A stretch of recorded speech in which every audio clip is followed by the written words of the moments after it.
Hey everyone, this is Walter once again, and we're back here to read more of Russell Greer's book.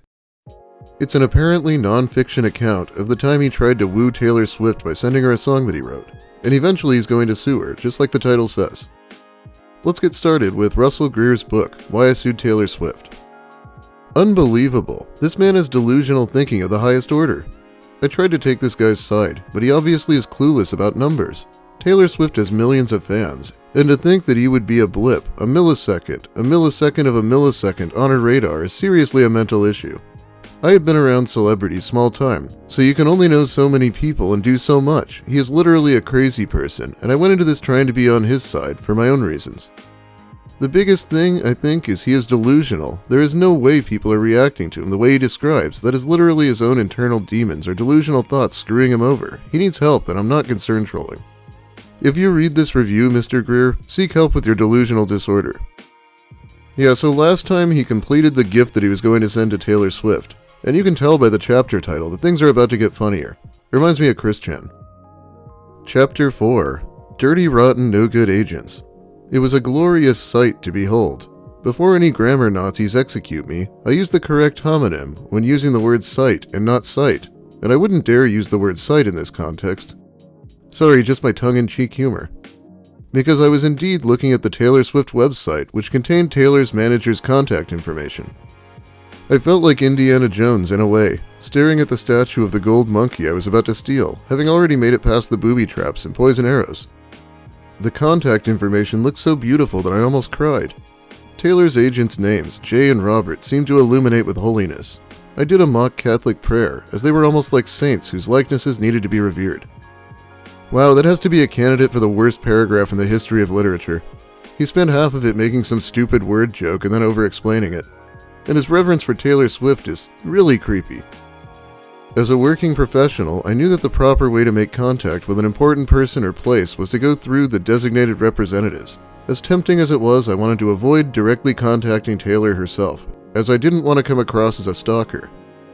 Quickly, I copied and pasted the agent's info into separate emails, thinking that I needed to email them both, as I could imagine they might be quite inundated with emails. Again, I had to be quick on my feet if I wanted to make a good first impression. In the email to Jay, I used the subject line, "Don't have the Loki looks, but I do have the music hooks." She was seeing actor Tom Hiddleston at the time, to my frustration, and so I included that to show that I was in the know about Taylor. Also, I had to throw in a little rhyme. I'm a poet and you know it. This is part of the email I sent Jay, on next page. Oh wow, he knew who Taylor Swift was dating. Very impressive knowledge. What, did he glance at the tabloids? Anticipation killed me as I waited for a response from either of her agents. Sleep was impossible because all I could think about was what they would say. That was if they would reply at all. But it was their job to reply and forward unique correspondence to Taylor Swift. The job I worked at was with an insurance company as an assistant document clerk. When mail arrived from all over, I had to keep a log of what it was. Even if it was a bizarre solicitation, I had to note it in a detailed correspondence log. And then I had to send it to the agents or people it was meant for. Obviously, some correspondence was given more priority than others with the company I worked at, but all correspondence was passed on. Granted, Swift and her company probably received tons of correspondence, but I couldn't imagine it being that much mail, because the information I had received on her small management company wasn't public information. I had to pay for that information to get it on a well-established entertainment website. The average person wasn't going to pay for that information, and if they were, I could only imagine a select few websites contained the correct information pertaining to our agents. Therefore, that reduced the number of people emailing them, and the correspondence they received was in all actuality much less than one might think. The ball was in their court now, so to speak. Okay, why would someone make it hard to get a hold of their agent? I'm not really an expert here, but I feel like you'd want your agent to be able to be contacted. It was on July 18th, 2016, a Monday, when my entire life would enter a new phase. At approximately 8:30 a.m. that day, Jay emailed me back. I almost had a heart attack upon seeing his name in my inbox. "It worked," I exclaimed. I quickly left my work cubicle and went to the restroom where I could read what I assumed to be the life-changing email that would propel my dreams. I imagined that I would soon bask in the sunlight with Taylor. With the stall door locked, I sat down on the porcelain, not actually using it, and confidently, like a white knight, opened up the email, ready to see an all-expense-paid trip to meet Taylor attached to my email, and that they had forwarded it to her, and they were all wanting me to come jam with her for the day and take her out to dinner. I opened the email and it read, "Dear Sir, Taylor writes all of her own music, and none of us can or will accept unsolicited works. This will not be forwarded or opened. I wish you well in your endeavors." It was a double whammy. First, Chris and his fraudulent production company skewered the song I had spent so hard and long working on. Now the agents metaphorically sucker punched me in the face. I read and reread Jay's response. It was troubling because his response had nothing to do with the message I had sent him. I wasn't trying to send Taylor Swift an unsolicited work, as Jay had called it. I was trying to send Taylor a musical gift. The email clearly explained what I was sending, and that's why I took his reply so personally. I reassessed the situation and the message and came to the conclusion that Jay had negligently read through the email. Heartbroken but undeterred, I wrote a desperate reply and clarified what I was trying to send, as can be seen. It's so weird. Russell seems to know on some level that Taylor Swift's agents aren't the proper channel to send her gifts through, but he feels like he should get to jump to the front of the line, because he's special. Those agents are not there to vet gifts, Russell. Misunderstanding in yesterday's email. I am trying to forward a fan-made song to Taylor that cost me $400 to produce. Please forward to her. I am not trying to pitch a song. If the song is not forwarded, it will have been a waste of time and money. I only want her to smile. I don't know how else to give to her, so that's why I contact you two. While $400 may not seem like a lot, the effort and the tears and the sweat and the blood and the energy amounted to hundreds of unpaid man-hours. Of hours spent diligently working on something that was created based on her past acceptance of gifts. It seemed to be unfair to allow some gifts to be accepted and forwarded to her and not allow others. I'm thinking about that review that I read. How much time to accept gifts does he think that Taylor Swift has?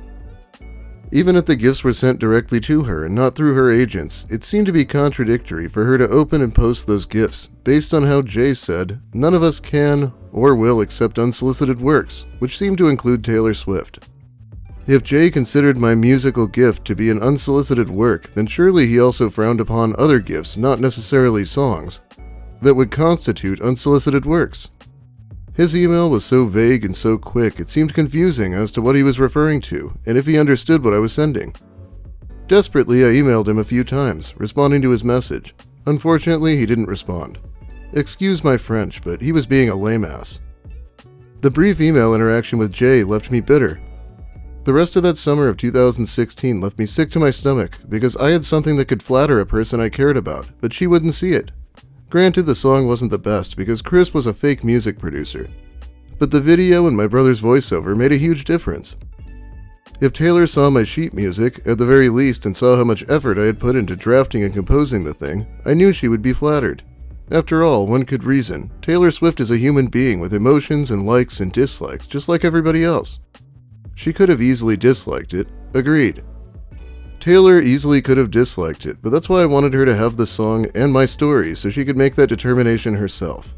Even if it boiled down to it, I was fine with a thanks but no thanks from her. In all fairness, Taylor made it seem like she was open to receiving unique gifts. All of the gifts sent to her pretty much sucked. A local news station had covered how 2 Utah girls made paper cranes for Taylor's mother, Andrea, when Andrea was battling cancer, and the girls sent the cranes to her mother. The girls ended up meeting Taylor for that, which was something very minor. The thought was nice, but it was minor what they did. A bit unsolicited, too. Taylor didn't see it that way, though, and that is what gave me motivation and caused me to be persistent. Oh, okay, Russell, why don't you go fold 1,989 paper cranes and tell me how minor it is? Russell would rather call Taylor Swift's mom a fat pig and wish she died of cancer. How could she not pick him? For those who don't know me, persistence is a character trait of mine. The fact is, I've been persistent my entire life. When I was born, my grandmother gave me the nickname, Little Trooper, because I had been born against the odds with my disability. The National Organization for Rare Disorders has listed my disability amongst a group of rare diseases and disorders to which there is no cure. If large non-profit organizations hold any weight with the reader reading this book, then it goes to show how challenging my disability is. The disability that I live with is so challenging, I wanted to have plastic surgery at 10 years old so that I could look like everyone else.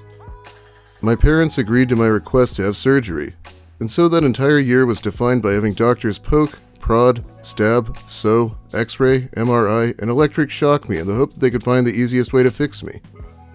I feel like persistence can be a good quality, but is it really something you want in someone who's about to stalk a celebrity? There was a harsh reality facing the team of doctors, my parents and me, though. Only a handful of those suffering with my disability had successful surgeries.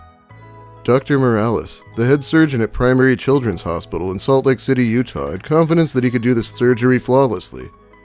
His plan was to remove nerves and muscles from my back, and then he would proceed to cut open my face and then transplant the back tissue into where my planned transplanted facial muscles were to go.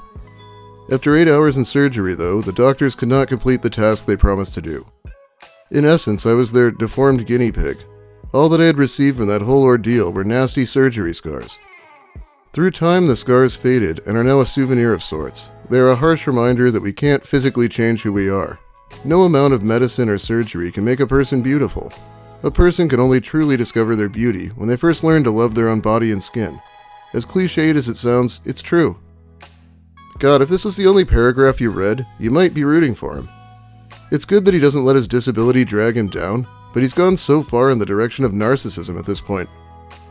Despite the difficulties that I live with, I keep fighting because I have discovered and grasped the beauty in me.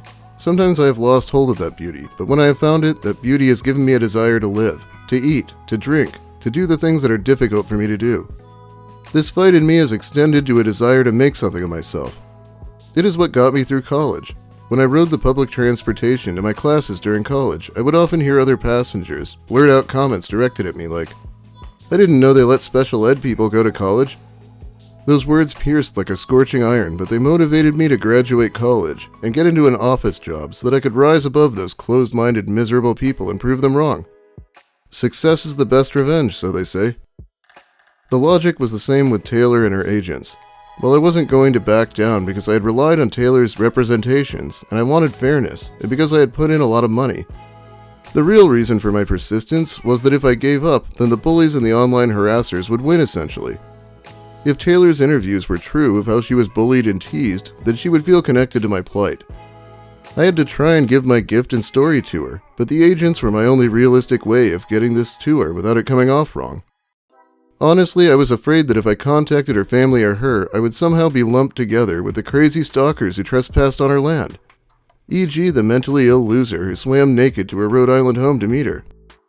My intention was far from doing anything like that. I was trying incredibly hard to be anything but an obsessed stalker. As a side note, some readers may try to categorize my efforts as stalkerish. Those readers have apparently never worked hard for something, only to have it snatched from them.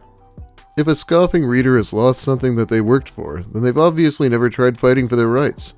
If a mocking reader has honestly never lost something that they put effort into, then congratulations. You're a part of the lucky group of people that have never been denied something hard-earned. I guess it's easy to laugh at and judge a person without walking in their shoes. He thinks he has earned Taylor Swift's attention for $400. And wow, he's getting really antagonistic with the reader here. Another thing I've never really seen in literature before. Russell is really redefining the genre here, whichever genre it is. Anyway, I think I'm going to cut it off there for today. I might be back soon with more Russell if people want me to. This story is definitely about to pick up even more.